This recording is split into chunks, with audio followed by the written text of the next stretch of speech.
வணக்கங்க.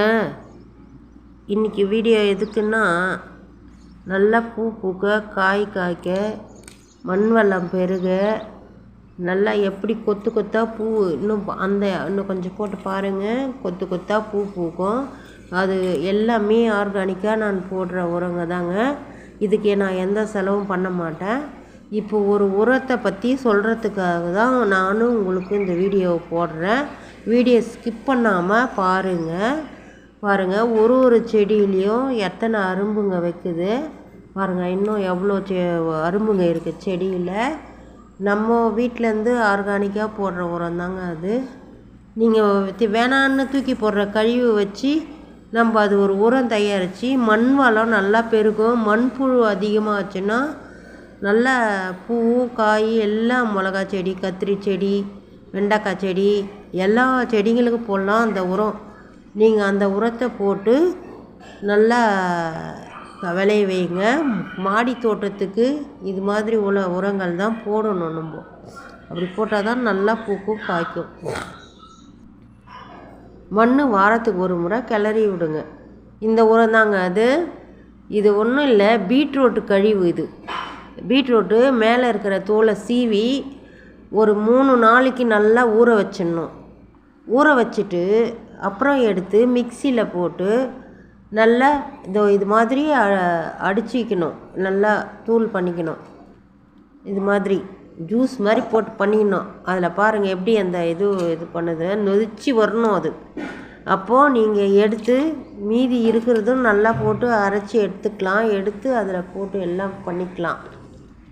இதுக்கு நல்லா தண்ணி கொஞ்சம் இப்போ இதில் ஒன்றுன்னா நல்லா ஒரு 10 லிட்டர் தண்ணி, 20 லிட்டர் தண்ணி கூட ஊற்றி நல்லா நம்ம கலந்து எல்லா செடிங்களுக்கும் ஊற்றின்னு வந்தோம்னா மண்ணும் நல்லா வளமாகவும் அந்த உதவாத மண் கூட நல்லா செழிப்பாகிடும்.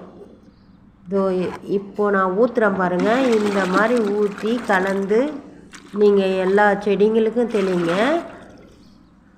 பாருங்க, அந்த அளவுக்கு ஊற்றுங்க. அதிலே நான் இந்த மாதுளம்பழம் தோல் இருந்தது இல்லைங்களா, அதையும் எடுத்து போட்டிருக்கேன். நீங்கள் இப்படி போட்டுட்டு வாரத்துக்கு ஒரு முறை இது மாதிரி செஞ்சிங்கன்னா நல்லா பூக்கும் காய்க்கும். இப்போ அந்த பூ காயெல்லாம் எப்படி வர்றதுக்கு காரணம்னா, நான் இது மாதிரி தான் போடுறேனே எல்லாத்துக்கும். இப்படி போட்டால் தான் நல்லா வரும். அந்த தண்ணியை ஊற்ற உங்களால் முடிஞ்ச அளவு ஒரு அன்னை கூட தண்ணி நல்லா ஊற்றி வச்சுடுவேன் நான். ஊற்றி எல்லா செடிங்களுக்கும் லிமிட்டாக ஒரு ஜக்கு மட்டும் ஊற்றுங்க.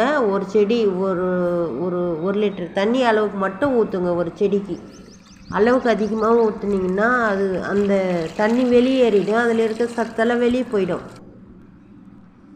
அப்புறம் உங்களுக்கு அந்த செடி அந்த அளவுக்கு தழிச்சு வராது. அதனால் நீங்கள் ஒரு ஜக்கு மட்டும் ஊற்றுங்க. தண்ணி தேவையான நல்லா ஊற்றுக்குங்க. காலையில் அந்த கொஞ்சம் ஊற்றி விட்டு அந்த ஒரு ஜக்கு ஊற்றி விட்டுட்டு ஈவினிங்கு நீங்கள் நல்லா ஃபுல்லாக ஊற்றுங்க.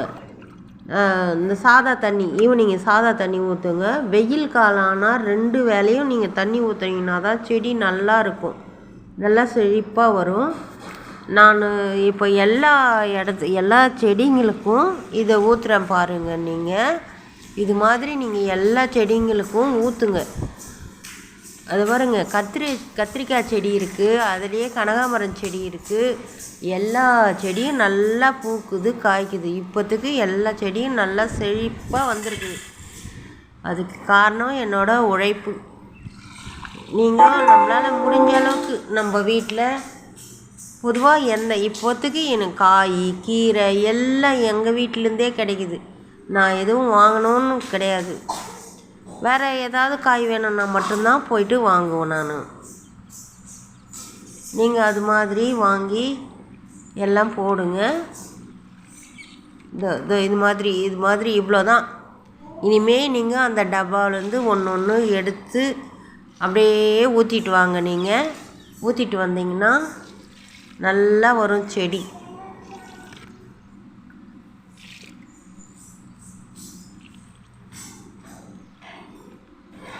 பாருங்கள், அந்த ரோஸ் எல்லாம் எவ்வளோ அரும்பு தழித்து வந்திருக்கு பாருங்கள். இதுக்கெல்லாம் உங்கள் எதிர்க்கே நான் போடுறது எதுவும் கிடையாது. இந்த வெயில் காலம் ஆனால் தான் அந்த மூடாக்கு போட்டுருங்க. இந்த இலை தழை சரகுங்கள்லாம் இருக்குது பாருங்களேன், அதெல்லாம் எடுத்து போட்டு மூடி விட்டுட்டிங்கன்னா அந்த வெயில் காலம் ஆனால் நம்ம அந்த தண்ணி சீக்கிரமாக வற்றிடும், செடியெல்லாம் காஞ்சி போயிடும். அதனால் அந்த இலை தழை சரகுங்கள்லாம் அதில் எடுத்துன்னு போய் போட்டுருங்க. போட்டு அது மேலே வச்சுட்டு அதுக்கு மேலே தண்ணி ஊற்றுங்க. பாருங்கள் எப்படி இந்த கனகாமரம் எல்லாம் கொத்து கொத்தாக பூக்குது பாருங்கள், எவ்வளோ பூ பூக்குது பாருங்கள். என்னாலே அறக்க முடியல, அந்த அளவு பூ பூக்குது. நீங்களும் இது மாதிரி போடுங்க, இது மாதிரி நடுங்க செடி. இவ்வளோதான், திட்டமாக ஊற்றணும். கொஞ்சம் கொஞ்சமாக தான் நான் ஊற்றுவேன், எல்லாம் கீழே போகாமல் கொஞ்சம் கொஞ்சமாக ஊற்றுனீங்கன்னா. புதினா செடியெல்லாம் பாருங்கள், புதினாலாம் எப்படி வந்திருக்கு தழிச்சு. இன்னும் அந்த நான் நிறைய ஒரு 2 வருஷம் 3 வருஷம் 2 வருஷம் செடிங்க தான் அதுங்க எல்லாம் வச்சுட்டு இருக்கேன். அதில் அந்த மண்ணை நான் எதையும் வேறு மண் மாற்றலை. ஆனால் அந்த செடிங்கெல்லாம் எப்படி இன்னும் தழைச்சி வருங்க, அதே மண்ணில் தான் நான் வைக்கிறேன். அந்த சின்ன தொட்டி தான் வச்சுருக்கேன், எவ்வளோ கொத்து கொத்தாக காய்ச்சிருக்கு பாருங்கள். அந்த வாட்டர் டேப்பில் தான் வச்சுருக்கேன். கொத்து கொத்தாக பச்சை மிளகாய் காய்ச்சிருக்கு. அது அந்த நோய் தாக்கிட்டு அதுக்கு அந்த சாம்பல் போட்டேன், அந்த அளவுக்கு இல்லாமல் இப்போது நல்லா அரும்பு கொத்து கொத்தாக வருது. கத்திரிக்காய் பாருங்கள் என்ன சூப்பராக வந்திருக்கு.